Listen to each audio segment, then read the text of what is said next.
ठीक है ना? जैसे एस्टेब्लिशमेंट हुकूमत के काम में मुदाखलत करती है और हुकूमत को हुकूमत नहीं करने देती और उसमें अपनी मर्जी डालती है, वैसे ही जुडिशरी भी, जुडिशियल एस्टेब्लिशमेंट भी अब हुकूमत को हुकूमत नहीं करने देती और बीच में अपना लुच डाल दिया। अब जज साहब की ये राय है कि नहर, लाहौर की नहर पे जो लाइटें लगाई गई हैं वो अच्छी नहीं थी। अब हो सकता है जज साहब का टेस्ट ऐसा हो कि उन्हें वो लाइटें, वो कलर्स पसंद ना आए हों, और हो सकता है गवर्नमेंट का टेस्ट ऐसा हो कि उन्हें वो लाइटें और वो कलर्स पसंद आए हों। लेकिन क्या जज साहब की मर्जी की लाइटें नहर पे लगेंगी या हुकूमत की मर्जी की लाइटें लगेंगी? ठीक है ना?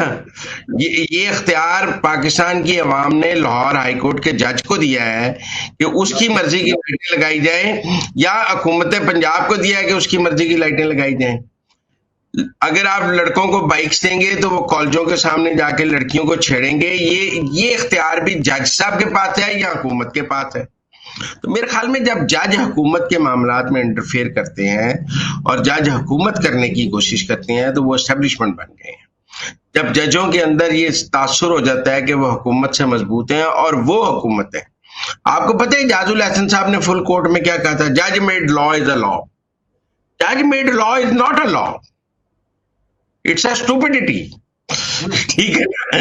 It's judicial activism. लेकिन अब जजेस का ये ख्याल है कि वो आइन की तशरीह भी अपनी मर्जी की कर सकते हैं। मसलन ये मखसूस नशिस्तों पर आप देख लें, जो बेंच ये समझ रहा है कि वो ये केस नहीं सुन सकता और ये केस लार्जर बेंच को सुनना चाहिए, उसने स्टे क्यों दिया और लोगों को डिसीट क्यों किया? सुन नहीं सकता, उसकी अपनी मौकफ है कि हम नहीं सुन सकते, लार्जर बेंच ने सुनना है, तो स्टे क्यों दिया?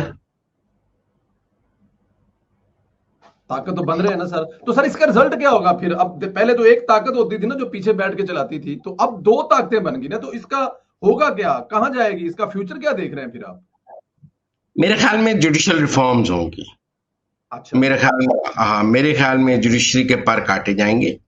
देखो, फौज के पर काटने के लिए कानून साजी नहीं हो सकती, क्योंकि फौज जो भी कर रही होती है वो आइन कानून के दायरे में नहीं कर रही होती, छुप के कर रही होती है।